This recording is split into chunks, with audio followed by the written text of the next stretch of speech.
Welcome to the Heidi Thorne Show. I'm your host, Heidi Thorne, and in this podcast, I share my real-world self-publishing and small business experience with you.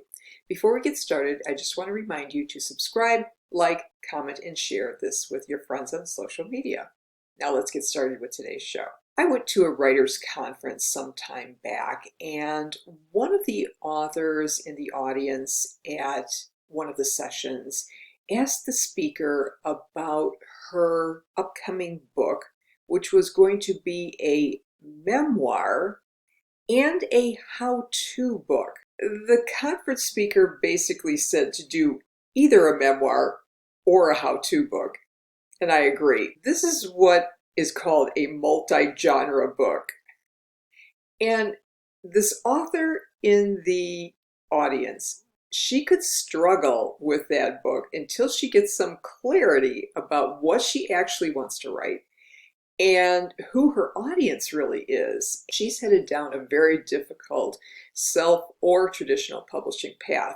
We can look at multi-genre books as like mixed media art, which combines multiple materials or styles.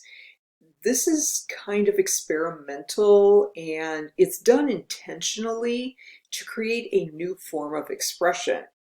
However, for some authors, multi-genre books is just a symptom of their awkward motivations and their inexperience. So let's see why authors might even want to attempt a book that is multiple genres. The first reason might be because they want more book sales. And so they reason that if the book is two different kinds of books in one, they'll make more sales. Unfortunately, it doesn't work like that. They also may not have enough energy or content to do two separate books. So for example, in the introduction, the author wanted to do a memoir, but she also wanted to write a how-to book. Maybe she didn't feel that she had enough energy or content to do both of those books. So she probably reasoned they could easily be combined into one. The next reason they might do this is inexperience. New authors may not have a clear idea of what really defines their genre, and they may have little experience actually writing within it. They just want to, quote unquote, write a book.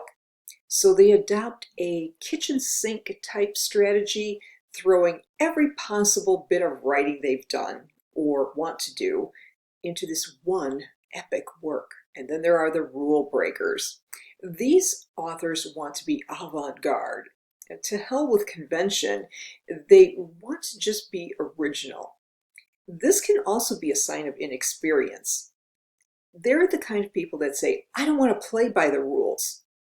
And what they may actually be saying is they don't want to learn the rules and the structures of various literary forms. So they're just going to throw it all together into one.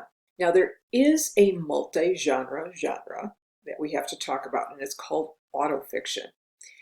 Autofiction is a fictionalized autobiography. So is it a novel, an autobiography, a memoir, all of the above? I guess you could say that the Seinfeld show was sort of autofiction. In the show, he's a comedian, Jerry Seinfeld, from New York, as in real life, but in a very fictionalized world of the show.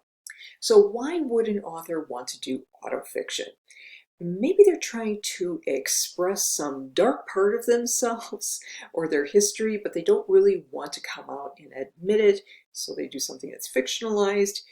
Maybe they're trying to avoid some claims for libel or slander and portraying some real people or events from their lives, and then they can easily claim, oh, it's just fiction. Maybe they're having an existential crisis. My big issue with autofiction is that you might have to understand the author's real life history in order to put the entire book in context. The worst part about these multi-genre books is that you're actually killing two, maybe more audiences with just one book. Each audience won't understand or resonate with the material that's not for them. That leads to bad book reviews and low sales. Here's the one question that multi-genre authors can't answer. Who are your ideal readers? These confused multi-genre authors may not be able to answer that question because they really don't know who their ideal readers are. And they haven't put enough thought or research into determining that reader profile, or they're just completely out of touch with either or both of the audiences for their books. By not knowing or understanding who will read their books, they aren't able to write a book that fills an ideal reader's expectations and needs. Their books will also not be written in a way that speaks to the reader in terms of the reading level or style that's appropriate for the audience. The worst is that they might create multiple and widely divergent ideal reader profiles. So they'll bounce from writing something that's appropriate for one audience and not the other. Again, they're going to be killing two audiences with one single book. Multi-genre books have a host of marketing challenges.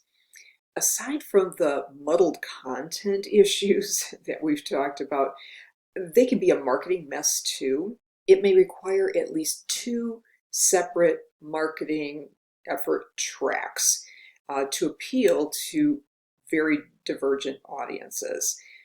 That increases cost and confusion, and the books may not meet reader expectations for either one. These authors also run the risk of mixing up their author brand, which could have some serious consequences.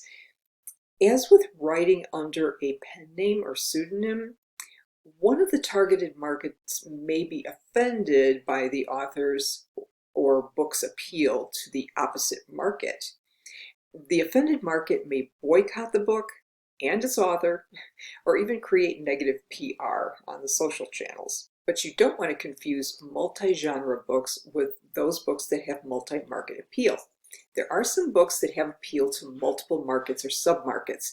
For example, a paranormal romance novel may appeal to both romance readers and those who like novels about supernatural topics. The difference is that one genre, one romance novel, is not a cookbook wrapped up in a novel. So I hope you found this helpful. And if you did, please subscribe to The Heidi Thorne Show on whatever podcast platform you like to use. I'm on all the major ones: Apple Podcasts, Google Podcasts, Spotify, Stitcher, Podbean, you name it, I'm probably there. If you like the video better, you just have to subscribe to my YouTube channel, my Heidi Thorne YouTube channel, and turn on the notifications so that you get an alert when a new video is up. I would appreciate it if you would share the podcast or the video with your friends on social media. And if you want to see my self-published books, which only have one genre each, they are on Amazon, Audible, and Apple Books. All you have to do is search for my name, Heidi Thorne, and my author page will come up with all the books that I have available listed there. If you'd like to connect with me, my website is very simply HeidiThorne.com. Thank you so much for listening and for your support. I'll look forward to talking with you again in the next episode. And in the meantime, have a great day.